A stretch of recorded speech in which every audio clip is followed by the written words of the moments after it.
America में इसी साल नवंबर में राष्ट्रपति चुनाव होने हैं। राष्ट्रपति जो बाइडेन इस रेस से बाहर होने का ऐलान कर चुके हैं और उन्होंने राष्ट्रपति पद के लिए अपनी सहयोगी उपराष्ट्रपति कमला हैरिस पर भरोसा जताया है। माना जा रहा है कि जल्द ही डेमोक्रेटिक पार्टी कमला हैरिस को अपना आधिकारिक उम्मीदवार घोषित कर सकती है। लेकिन इस बीच बड़ा सवाल ये उठ रहा है कि कमला हैरिस का उपराष्ट्रपति उम्मीदवार कौन होगा। मीडिया रिपोर्ट्स के मुताबिक कमला हैरिस कई ऐसे नामों पर विचार कर रही हैं जो राज्य अटॉर्नी जनरल के रूप में भी काम कर चुके हैं। उपराष्ट्रपति कमला हैरिस ने 6 साल तक कैलिफोर्निया की अटॉर्नी जनरल के रूप में काम किया और लिहाजा वो अपने लिए एक ऐसे वीपी की तलाश में जुटी हुई हैं जिसमें वो सारी खूबियां हो जो एक अटॉर्नी जनरल के तौर पर उनमें थी। इससे अंदाजा लगाया जा सकता है कि उपराष्ट्रपति को व्हाइट हाउस की रेस के लिए किस तरह के साथी की तलाश है। माना जा रहा है कि वाइस प्रेसिडेंट के लिए डेमोक्रेटिक टिकट का रास्ता फिर से महत्वाकांक्षी पूर्व अटॉर्नी जनरल के एक वर्ग से होकर ही गुजर सकता है। अब उपराष्ट्रपति के लिए कौन से 3 संभावित उम्मीदवार हैं, उनके बारे में भी जान लीजिए। उपराष्ट्रपति पद के लिए कमला हैरिस जिन नामों पर विचार कर रही हैं, उनमें से 3 ऐसे हैं जो अटॉर्नी जनरल रह चुके हैं और वर्तमान में अमेरिका के अलग अलग राज्यों के गवर्नर हैं। इनमें से 2 उत्तरी कैरोलिना के गवर्नर रॉय कपूर और केंटकी के एंडी बेशियर का कार्यकाल अटॉर्नी जनरल के रूप में करीब करीब कमला हैरिस के कार्यकाल के साथ ही रहा। वहीं तीसरे दावेदार पेंसिल्वेनिया के गवर्नर जॉर्ज शपीरो उस समय इस पद पर आए जब वो अपना पद छोड़ रही थी और जब ट्रंप ने व्हाइट हाउस में एंट्री की। कमला हैरिस एक स्थिर, अनुभवी और कुशल राजनीतिक क्षमता रखने वाली की तलाश कर रही है।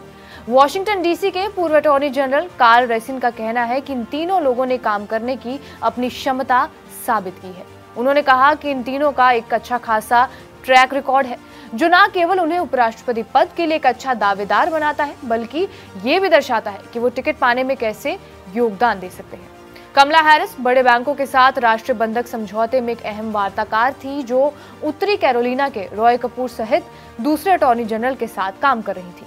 रॉय कपूर ने एक बयान में कहा कि कमला हैरिस और मैं उन मकान मालिकों के लिए राहत के लिए लड़े जिनके घर गलत तरीके से जब्त कर लिए गए थे। उन्होंने कमला हैरिस की दृढ़ता की सराहना भी की। पूर्व अटॉर्नी जनरल से उपराष्ट्रपति पद के संभावित उम्मीदवार बने 67 साल के रॉय कपूर ने कमला हैरिस के साथ लंबे समय तक एक साथ काम किया। कमला हैरिस के अटॉर्नी जनरल रहते हुए उनके नीति प्रमुख और वरिष्ठ वकील के रूप में काम करने वाले डेनियल आर सुवोर का कहना है कि हैरिस और कपूर दोनों निश्चित तौर पर एक साथ इस लड़ाई में शामिल रहे हैं। सुवोर का कहना यह है कि हालांकि वो बहुत करीबी नहीं है लेकिन उनके बीच अच्छे कामकाजी संबंध हैं। रॉय कपूर एक बेहतरीन वकील, संयमित और मिलनसार व्यक्ति हैं और उन्होंने अपराध से लड़ने और उपभोक्ता संरक्षण को आगे बढ़ाने पर जोर देते हुए अपने 4 कार्यकाल पूरे किए हैं। वहीं दूसरे संभावित उम्मीदवार जॉर्ज शपीरो की बात की जाए तो कमला हैरिस उन्हें कई सालों से जानती है। 51 वर्षीय जॉर्ज शपीरो को कमला हैरिस के साथ साल 2006 में अमेरिकी राजनीति में उभरते सितारों के लिए एक प्रतिष्ठित फेलोशिप कार्यक्रम के लिए चुना गया था।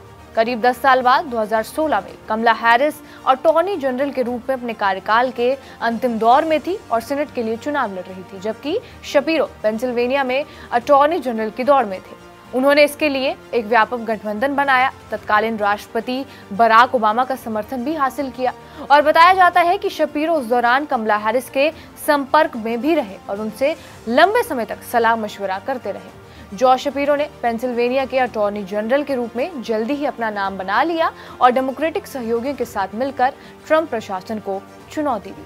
हाल ही में जारी फॉक्स न्यूज पोल में ये पाया गया है कि पेंसिल्वेनिया के 61% मतदाता शपीरो के पक्ष में है, जो कि बहुत ही विभाजित राज्य में एक चौंकाने वाली संख्या है।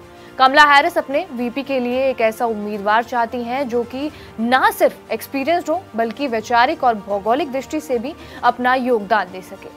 वहीं इस पद के लिए संभावित तीसरे उम्मीदवार केंटकी के गवर्नर एंडी बेशियर हैं और कमला हैरिस और एंडी बेशियर ने लगभग 1 साल तक अटॉर्नी जनरल के रूप में काम किया है।